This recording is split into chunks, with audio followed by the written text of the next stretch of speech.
Hey everyone, and welcome back to a Coder's Journey. This is episode 3 of this series, which is about model binding, response formatting, and validation. First off, if you haven't had a chance to watch the first 2 episodes, I highly recommend you go and check them out first. This episode builds on those concepts, and you won't want to miss anything. So as always, you know that you can find the link to the complete solution file for the whole series right down in the description of this video.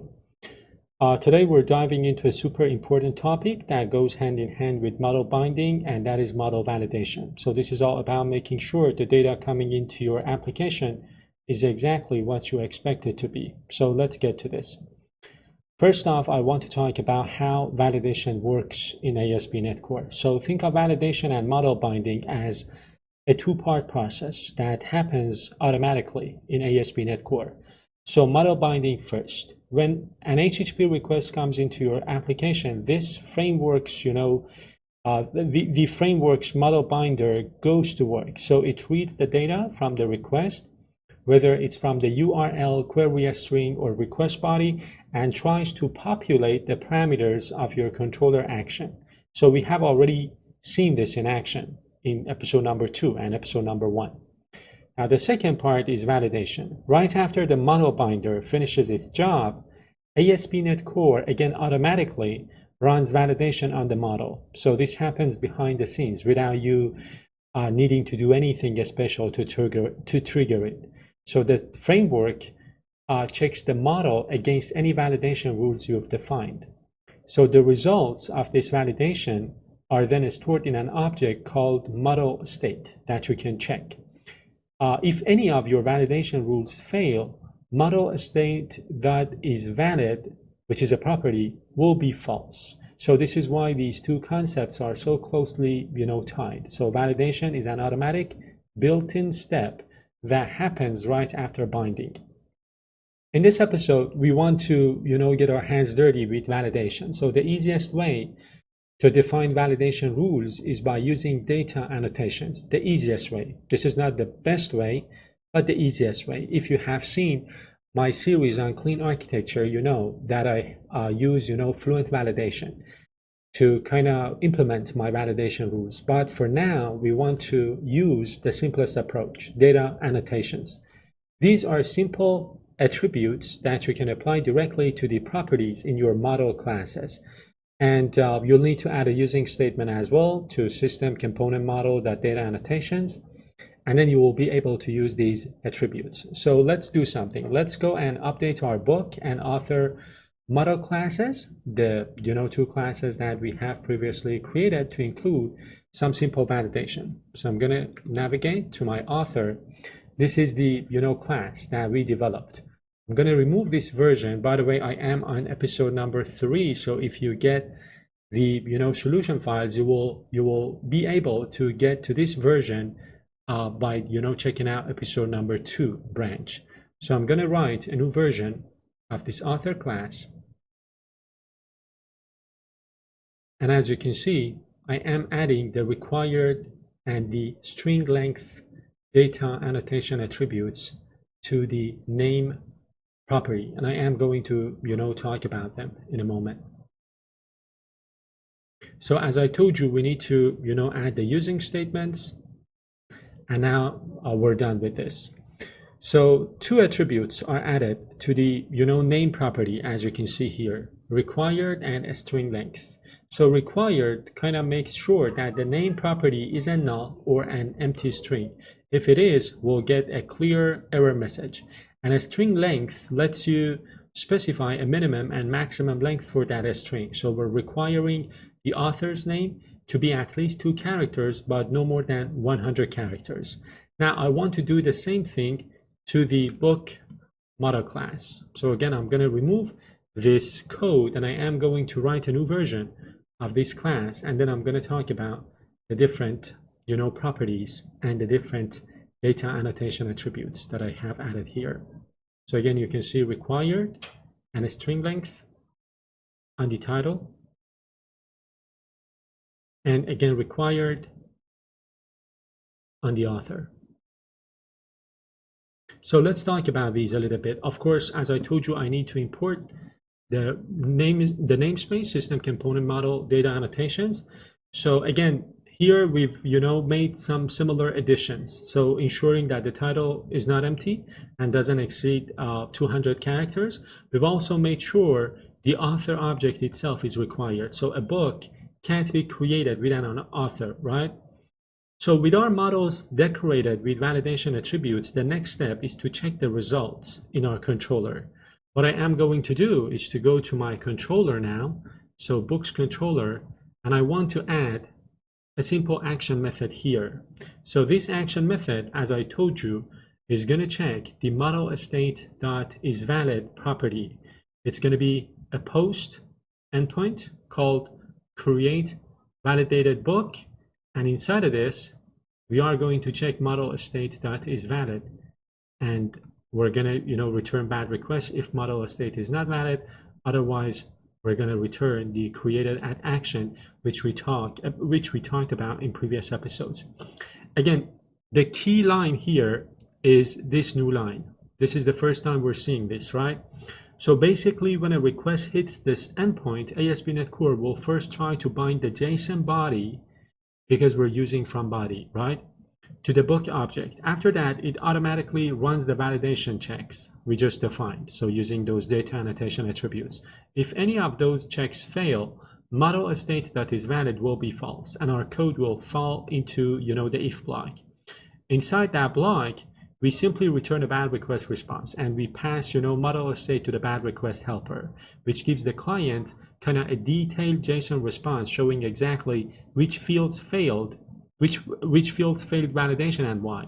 Again, this is a standard and effective way to communicate validation errors to the client, but remember, there are better ways as well. Now, to see this in action, I have added a request, a couple of requests to my HTTP file. So this is the first request that we're gonna see in action. I've got this section called episode 3 requests, and this is the request that we want to test.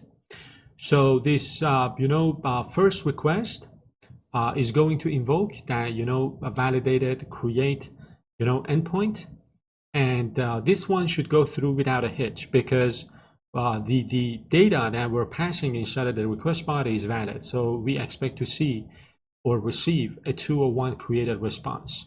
But if you send this one, the second request, you will get a 400 bad request response with a JSON body that lists the validation errors for both the title and author name, because title is empty and author, as you can see, has this empty name here.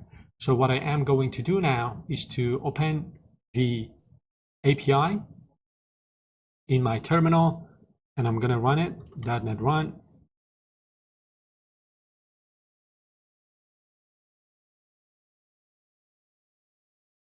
So I'm going to send this first request, a valid request. We get 201, right? But if I send the second one, so this is the 400 bad requests, and it says one or more validation errors occurred on the author name and on the title. Title is required, author name is required. Author name must be between 2 and 100 characters, and of course these come from the error messages that we defined on our properties. So this is how the framework kind of returns these error messages to the client. So let me stop the API for now and continue talking about the next topic. Now, data annotations offer a wide array of built-in attributes that you will use all the time, and here are some of the most common ones. So we saw an example of let me zoom out. We saw an example of required. The name speaks for itself. So as we saw, this makes a field mandatory. Then we've got string length. Again, this restricts the minimum and maximum length of a string. We have another one called range, which takes in a min and max. So basically, again, this one is perfect for numbers, because it validates that a value falls within a specific numeric range. We've got another one called email address. This one checks for a valid email format. Of course, we've got another one for phone, which validates a string. as a phone number, and we've got another one called URL. This one ensures a string is a valid URL. We've got another interesting one called compare. And then inside of compare, you can, pass in another property. So I'm going to type other property here. So this is really useful for confirming fields, like, for example, making sure a confirm password field matches the password field. And then, of course, you might have guessed it, we've got regular expression as another data annotation attribute, which takes in a pattern that you can, specify.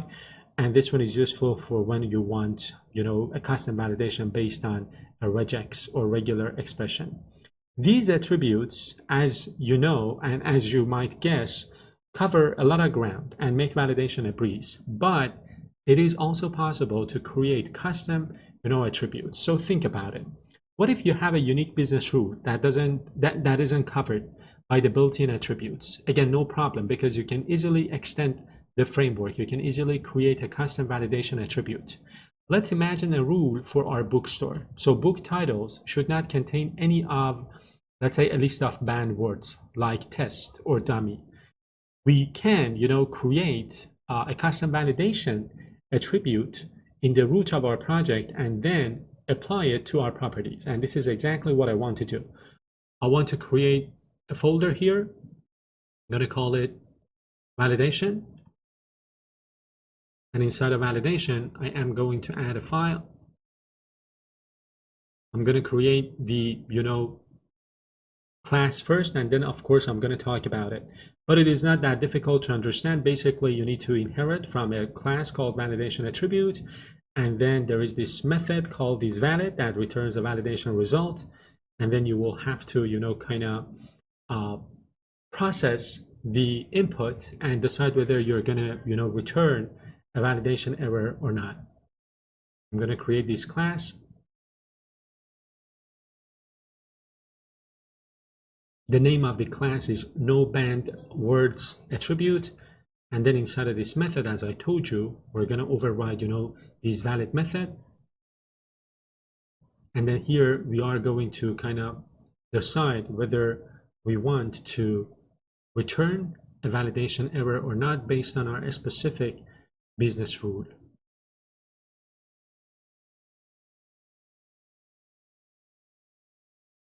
So we're done. Let's talk about this. Let me import a couple of missing namespaces. And now we can, see this whole, code and talk about it. At first glance, this code might look a bit intimidating, but it's really quite simple when you break it down. So first off, this is, a custom attribute class. To create a custom validation attribute, we just need to inherit from validation attribute. This is something that I already told you, right?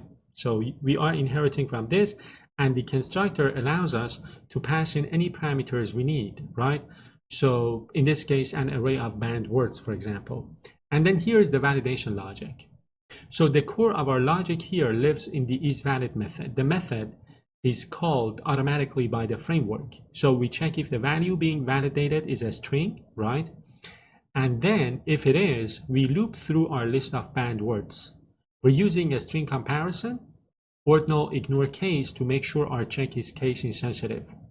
If we find a banned word, we create and return a new validation result with our custom error message. And this custom error message will be used and will be picked up by the framework when it wants to, return the response to the client. And of course, if the loop, finishes without finding any banned words, we just return validation result success, which tells the framework that the validation passed. Wiring, the next step would be, wiring this into your application. So the best part is that once you've created your custom attribute, wiring it in your application is a piece of cake. You just, apply it to the property that you want in your model class, just like any other, built-in attribute. So let me quickly rename this code file. And then let's say we want to apply this to the title attribute of the book, model class. So here we already have a couple of, attributes applied here, and I'm going to apply this other one as well. So banned words. I'm going to apply the, import the namespace, and that's it. ASP.NET Core will now automatically discover and run our custom validation logic whenever a book model is validated. To test this, I have already added a request to our HTTP file. So inside of my HTTP file, here, we already tested this one, this request, and this one. Now we want to, test this one. So invalid request title contains test, which is one of the banned words. So this request will hit our, no banned words attribute and return a validation error, of course, showing just, how easy it is to add a domain specific piece of validation. What I am going to do is to run the API one more time. Now I'm going to run this request. And as you can see, it says one or more validation errors occurred. The field title contains a banned word, test. So the validation, the custom validation that we defined is working. We covered a lot of ground today, right? Let's quickly recap the key takeaways. Model validation is a powerful feature that works automatically with model binding in ASP.NET Core. We can easily define our validation rules using data annotations directly on our model classes, the properties. And then by checking model state that is valid, we can handle validation failures in our controllers and return a detailed 400 bad request response. And finally, for those unique business rules, we can create our own custom validation attributes to handle domain-specific logic. And that was it. That's all for this episode. If you found this video helpful, please give it a thumbs up and subscribe to the channel to join me on the rest of this journey. In the next episode, we will dive deeper into more advanced topics. And stay tuned. Happy coding, and I will see you in the next one.